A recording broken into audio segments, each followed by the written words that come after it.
A world in ruins, bloodthirsty monsters, desperate survivors. So what had Lupita Nyong'o shaking in her boots for real?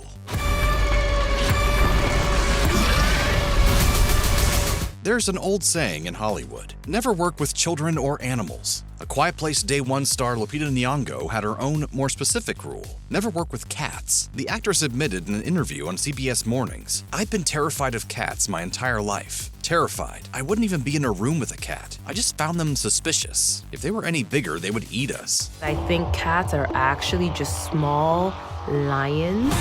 This created a conflict when Nyong'o read the script for Day One. The main character is in New York City and carting around her pet cat, Frodo, when suddenly Earth is attacked by monsters. Frodo is very much one of the stars of the show, but Nyong'o begged director Michael Sarnowski to change Sam's pet to be any other animal, saying on Hot Ones that although she loved the script, her cat co-star was keeping her from saying yes to the part. When Nyong'o tried to persuade Sarnowski to swap the cat for literally any other animal, he bluntly told her, quote, "It has to be a cat." Nyong'o ultimately decided to face her fears, and in preparation for the movie, underwent exposure therapy by having someone bring cats into her house for short periods. Eventually, Nyong'o worked her way up from being in the same room as cats to holding cats. But while A Quiet Place Day One may have helped her to overcome her fears, it still wasn't the easiest acting experience, because Frodo the cat was a diva from day one. Director Michael Sarnowski told IndieWire, "Early on, a lot of people assumed, okay, it's a big movie, we'll CG the cat, and it will make everything a lot easier." But while the monsters in the movie might be CGI, he was determined to keep it real with Frodo, saying, "It was important to me to have a real cat that you could feel connected to."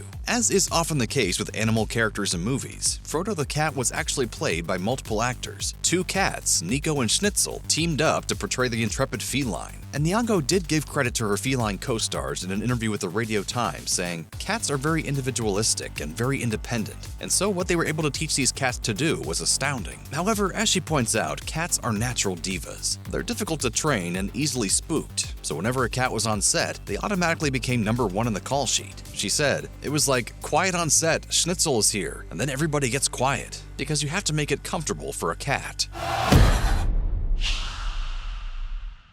And while most cats have the stubborn habit of looking everywhere except at the camera when you're trying to take a cute photo of them, Nyong'o and her human co-stars had the opposite problem. Often they would finish a take where both of them were happy with their performances, only to be told the cat was looking at the camera. You have to do that again. In the end, however, Nyong'o got so into character that she ended up becoming a cat lover just like Samira. She told People magazine, "I had to look like I owned a cat, and look like I cared, and look like I loved the cat. In the process of playing that pretend, I actually fell in love with the cats. There's something that melts your heart when they hold on to you. It was a bond that I had with them." She grew to love them so much, in fact, that she ended up adopting a cat of her very own, Yo-Yo, after filming Wrapped. She initially fostered Yo-Yo after visiting a few animal shelters, and explained on Instagram that she's now a self-declared cat mom. She added, "It may look like I saved Yo-Yo, but really, Yo-Yo is saving me."